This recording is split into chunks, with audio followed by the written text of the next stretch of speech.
Welcome to rSlash Offmychest, where OP doesn't want to knock up his lesbian sister. Our next Reddit post is from Complete Bird. The title of this one is, I had a falling out with my lesbian sister-in-laws over my husband's sperm.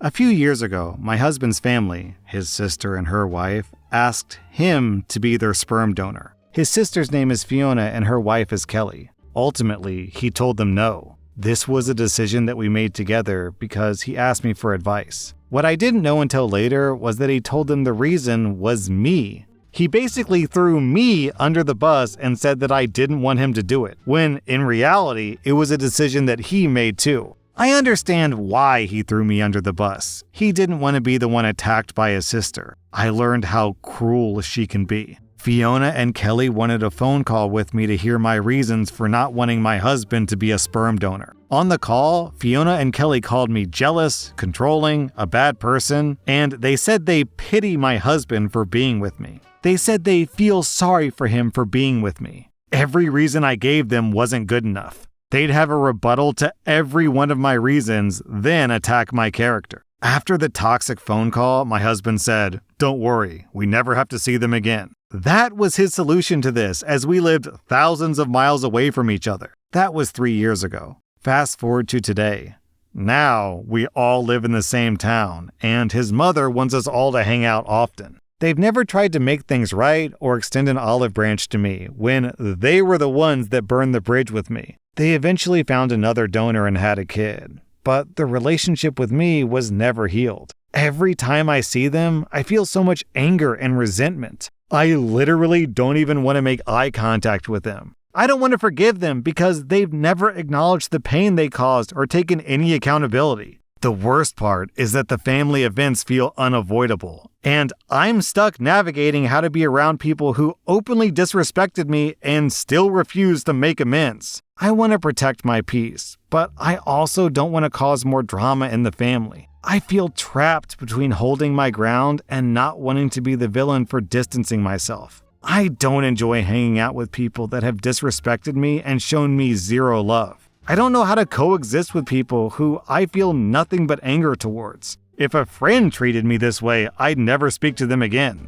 Well, that's the thing, OP. A friend, specifically your husband, did treat you this way. Your husband apparently knew his sister would go ballistic and left you to catch all the heat. And even afterwards, he's not even defending you or forcing his sister to apologize. He's just going about his life. Not my problem. Your husband's a douchebag. I don't know why anyone would want that guy's sperm. Our next Reddit post is from Hakam. I usually work until 6, but today I came home early because a meeting got canceled. I walk in to find my grandma, who's 78, sitting at the kitchen table with her checkbook out. She was on speakerphone with a man who was telling her she'd won $8 million, but needed to cover the release fees before she could get it. At first, I thought she knew that it was fake. She's smart. But when I saw that she had already written out a check for $3,500, my stomach dropped. I asked her who she was talking to, and the guy immediately told her, "Don't let anyone interfere, ma'am, or you'll lose everything." That's when it hit me how manipulative this was. I grabbed the phone and said, "Who are you?" But he hung up instantly. My grandma looked embarrassed, like she'd been caught doing something wrong. She whispered, "But what if it was real?" It broke me. She lived her whole life saving money, never asking anyone for help, and now she's lonely, sick, and vulnerable to people like this. We checked the number. Classic scam. She cried when I explained it. Not because of the money, but because she felt stupid. I told her she's not stupid. These scams are designed to trick even the smartest people. I can't stop thinking about what would have happened if I hadn't come home early. I can tell you one of the easiest ways to protect yourself against scams is to just never, ever answer a phone call unless you know who it's from. I don't even like talking to people on the phone anyways. I don't like talking to strangers besides. So why bother? Some weird number? Go away. Don't talk to me. I don't care. It's 2025. Send me an email. I don't want to talk to you on the phone.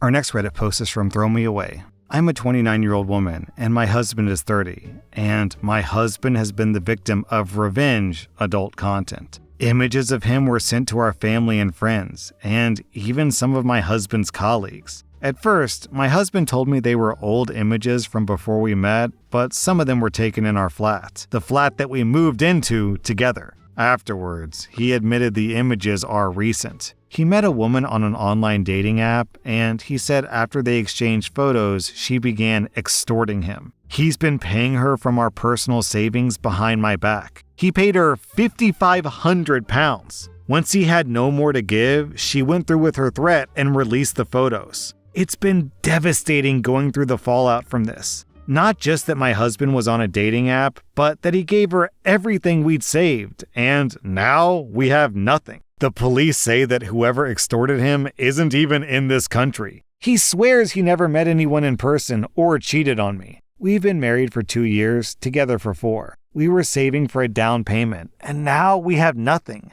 Nearly everyone we know now knows my husband was on a dating app exchanging photos with another woman. This has destroyed me. I'm so ashamed. My confession is that I can't stay after this. I just had to tell someone. OP, you keep saying my husband's photos were leaked by another woman online. I'd be surprised if it's a woman. It's probably just a dude running a scam. I bet he even used AI images to hook your husband in. Like, honestly, what's worse here? Downloading a dating app? Talking to another woman, even though it's probably a man? Sending nudes? To me, it's actually falling for blackmail. No blackmailer on earth has ever been like, oh, thank you so much for the $5,000. I will definitely not continue to blackmail you and delete these photos immediately. You have to be so stupid to believe that garbage.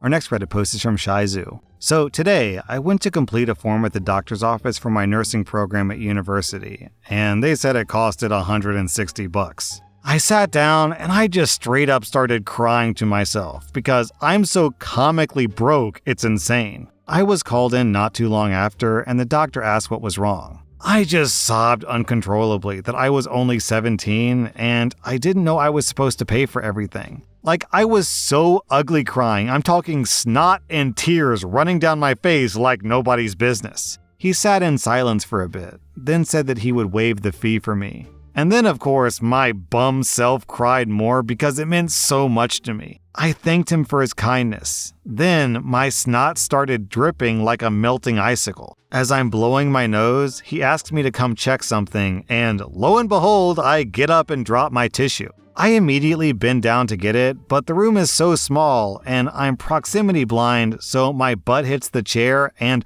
rocket launches me face first into the wall right next to him. And to make it worse, as I pull away, I leave an imprint of my tear-soaked, snotty face on the wall. I got up with my face red, snotty, and wet, and straight up laughed the stupidest, most low IQ laugh known to mankind. Because, like, what is even going on right now?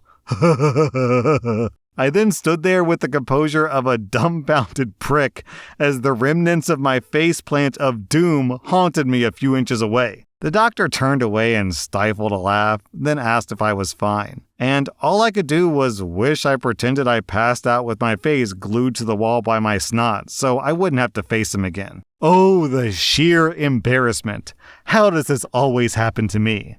Hey OP, don't forget, since you have a nursing program and this is a doctor, you may end up working with this guy in the future. Just a constant daily reminder of this embarrassing moment. So just remember, things can always get worse. Our next Reddit post is from Specific Inflation. I've been crying on and off for hours because of something that happened at work, and I just feel the need to tell someone. I'm in my mid-20s, a software engineer in the UK, and part of my job is interviewing people. Today, my coworker and I interviewed a candidate for a relatively junior role at our company. The man we interviewed was in his late 30s, had 8 years of experience, and had recently moved here from another country. He's currently unemployed. During the interview, he really struggled with a fundamental problem. It wasn't a trick question. I found myself giving him hint after hint, trying to guide him toward the solution. He did eventually get there and got his code to work at the very end, but it was a real struggle and he was very slow. Professionally, it was a clear no hire. My coworker agreed. We both knew that if he joined our team, he would be under immense pressure and would likely struggle a lot. It would have been cruel to put him in this position. But I feel absolutely gutted.